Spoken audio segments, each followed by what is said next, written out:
السلام علیکم ناظرین، تو آج ہم بات کرنے جا رہے ہیں کہ نبی اکرم صلی اللہ علیہ وآلہ وسلم کس طرح قربانی کیا کرتے تھے۔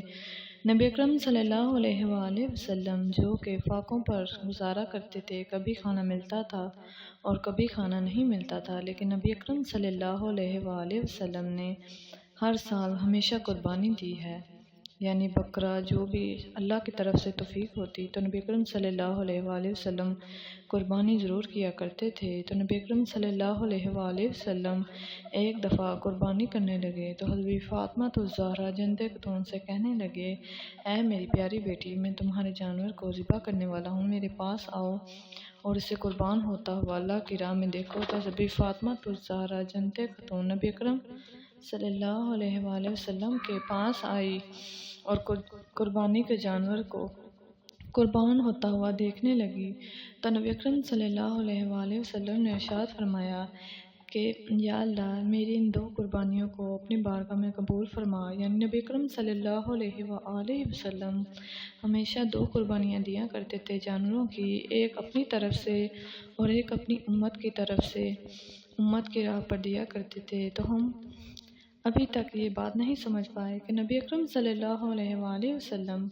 جو کہ اپنی امت کے لیے ہر ممکن کوشش کرتے ہیں کہ اللہ تعالیٰ کرتے رہے کہ اللہ تعالیٰ میری امت کو بخش دے اور میری امت کے لیے ہر طرح کی آسانیاں پیدا کرے، جبکہ نبی اکرم صلی اللہ علیہ وآلہ وسلم جب اس دنیا سے پردہ ہونے والے تھے، تب بھی جب اسرائیل علیہ السلام نبی اکرم صلی اللہ علیہ وآلہ وسلم کی جان لینے کے لیے آئے تو انہوں نے پھر بھی پہلے پوچھا کہ میری امت کو یہ درد برداشت تو نہیں کرنا پڑے گا، تب بھی وہ اپنی امت کے بارے میں ہی سوچتے رہے، ہر دفعہ وہ اپنی امت کے لیے ہی روتے رہے۔ اور یہ امت وہ ہے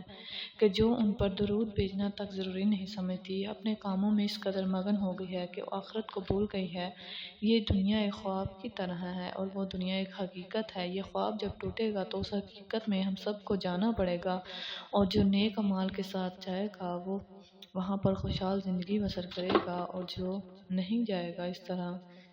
وہ وہاں پر حساب دے گا۔ لہٰذا اللہ تعالیٰ ہمیں قربانی کرنے کی توفیق عطا فرمائے اور ہمیں اس سوچ سے پرے رکھے کہ ہم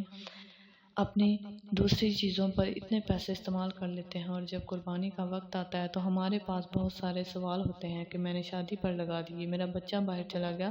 ہمیں ہر طرح سے ممکن کوشش کرنی چاہیے کہ ہم اللہ تعالیٰ کی راہ میں سب سے پہلا قدم اٹھائیں، باقی سب قدم بعد میں۔ لہٰذا اللہ تعالیٰ ہم سب مسلمانوں کو قربانی کرنے کی توفیق عطا فرمائے اور نبی اکرم صلی اللہ علیہ وآلہ وسلم کے سائے سے قیامت والے دن اٹھائے۔ آمین۔